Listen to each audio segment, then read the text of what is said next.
Success Janaki YouTube channel में आपका स्वागत है। आज मैं आपके लिए यूपी पीएससी का जो आपका एग्ज़ाम होने वाला है उसमें जो आपका हिंदी का पार्ट है दोस्तों, उससे संबंधित बहुत ही महत्वपूर्ण प्रैक्टिस सेट लेकर आया हूँ। एकदम आपके पैटर्न पे आधारित है, कोई भी प्रश्न ऐसा नहीं जो सिलेबस के बाहर हो। तो आज देख लेते हैं प्रश्नों को। जितने भी प्रश्न हैं आपके आने वाले एग्जाम में आपके लिए हेल्पफुल साबित होंगे। सभी प्रश्नों को अच्छे से देख लीजिए। शुरू करते हैं पहला प्रश्न। पहला प्रश्न आपका दिए गए नीचे दिए गए शब्दों में किसकी वर्तनी शुद्ध है। तो वर्तनी शुद्ध से एक प्रश्न जरूर आएगा, तो कुछ महत्वपूर्ण शब्दों को आप देख लीजिएगा। मैंने एक वीडियो बनाकर डाला है, लिंक डिस्क्रिप्शन में दे रहा हूँ, वहाँ से आप जाकर देख सकते हैं। कुछ महत्वपूर्ण शब्दों को आप देख लीजिए दोस्तों।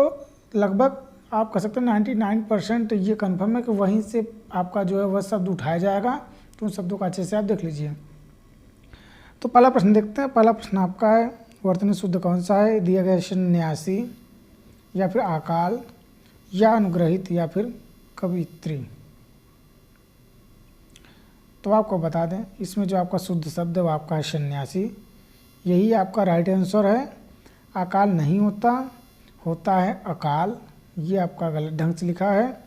अनुग्रहित नहीं होता, होता है अनुगृहित, ये भी आपका गलत ढंग से लिखा है। और कवित्री की बात करें, कवित्री नहीं होता, होता है कवइत्री, वह के ऊपर जो है वह मात्रा नहीं होता, ये भी आपका गलत है।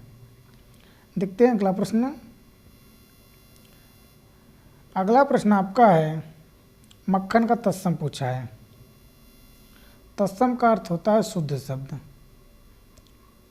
तो यहाँ पर मक्खन का जो तत्सम होगा वो आपका होगा मृक्षण। ऑप्शन नंबर बी आपका राइट है। अगला प्रश्न आपका है आकलन का विलोम पूछा है। यहाँ पर संकलन होगा या फिर प्राक्कलन होगा या फिर विकलन होगा या फिर ऑप्शन डी आपका समाकलन होगा। तो आकलन का विलोम होगा विकलन, ऑप्शन नंबर सी इसका राइट है।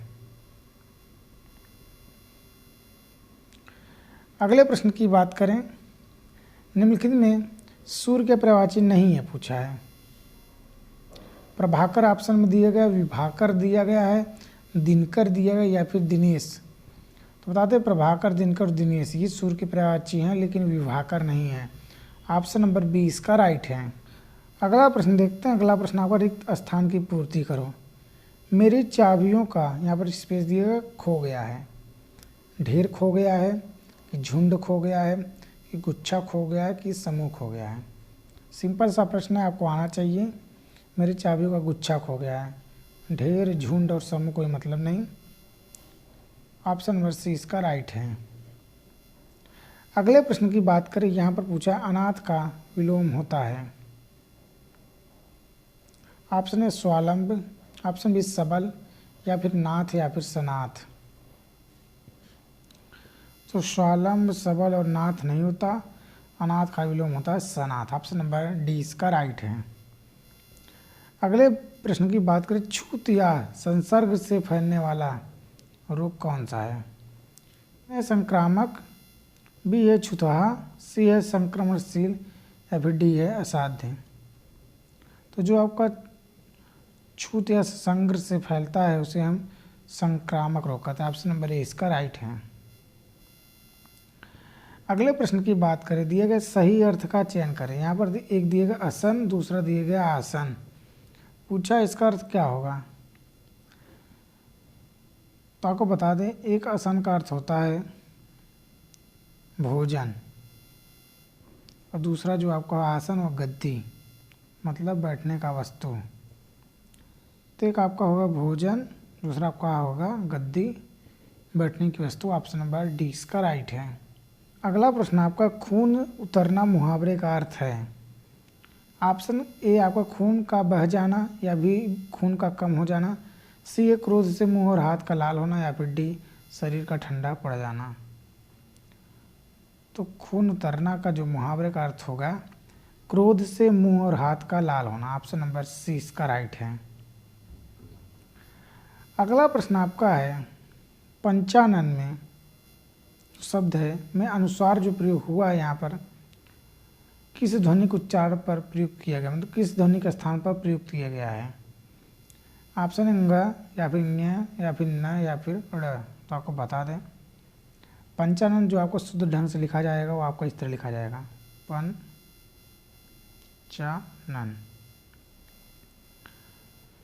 इसी ञ के स्थान पर हम अनुसार का प्रयोग कर लिए हैं।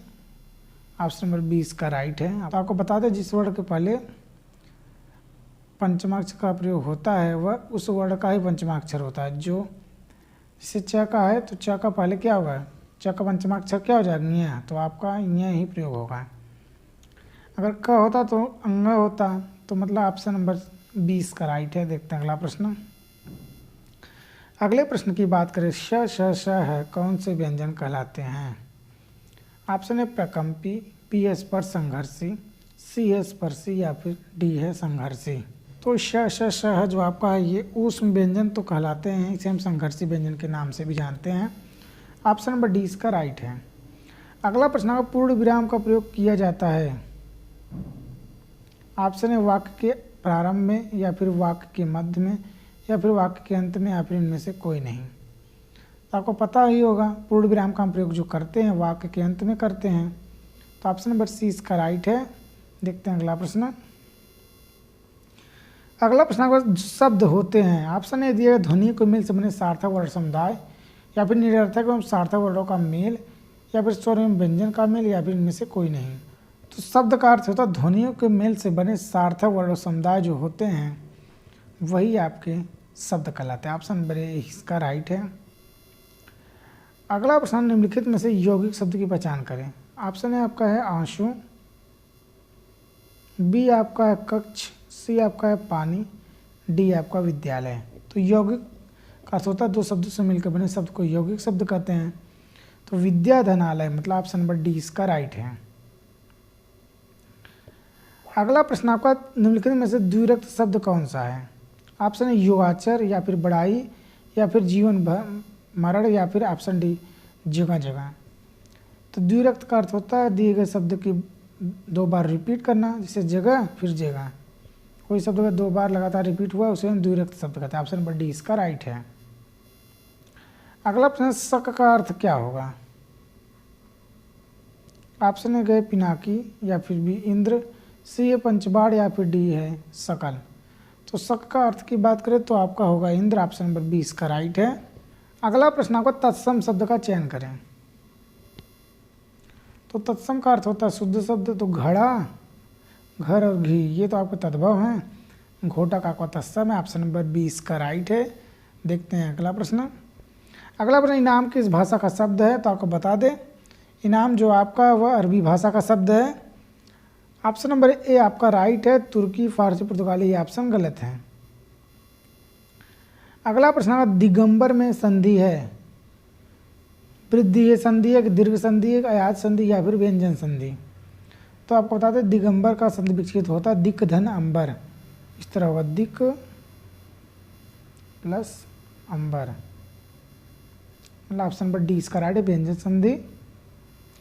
अगला प्रश्न आपका तथैव में संधि विच्छेद है। तो तथैव में आपका है वृद्धि संधि, तो आपका संधि विच्छेद होगा धनेव, मतलब ऑप्शन बी इसका राइट है। अगला प्रश्न इनमें से तत्पुरुष समास किस शब्द में है। ऑप्शन है भयभीत या भरपेट या फिर विद्याधन या फिर पंचवटी। तो आपको बताइए तत्पुरुष समास आपका जो भयभीत में है, भय से भीत, कर्ता ने कर्म को करण से, तो यहाँ पर करण तत्पुरुष समास है। ऑप्शन नंबर ए इसका राइट है।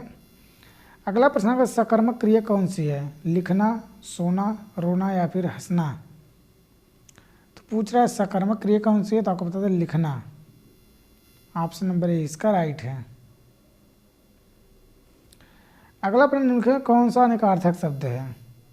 अमृत, आकाश, व्योम या फिर इनमें से कोई नहीं। तो अनेकार्थक शब्द की बात करें तो दोस्तों व्योम, व्योम आपका जो अनेकार्थक शब्द है। व्योम का कई अर्थ होते हैं। ऑप्शन नंबर सी इसका राइट है। अगला प्रश्न का गरीब शब्द किस भाषा का है। तुर्की है, अरबी है, उर्दू है या फिर फारसी है। तो गरीब जो शब्द है ये आपका अरबी भाषा का। ऑप्शन नंबर 20 का राइट है। अगला और अंतिम प्रश्न निर्वेद स्थायी भाव किस रस का है। भक्ति रस, हास रस, करुण रस या फिर शांत रस। तो बता दें आपको निर्वेद जो शब्द है ये आपका शांत रस का है। ऑप्शन नंबर डी इसका राइट है। तो ये रहा यूपीपीएससी का जो आपका एग्जाम होने वाला है उसमें जो हिंदी का पार्ट है उससे संबंधित बहुत ही महत्वपूर्ण प्रैक्टिस सेट चैनल से जुड़े रहें अगले अपडेट तक। अगला अपडेट आपको जल्दी मिलेगा। जय हिंद।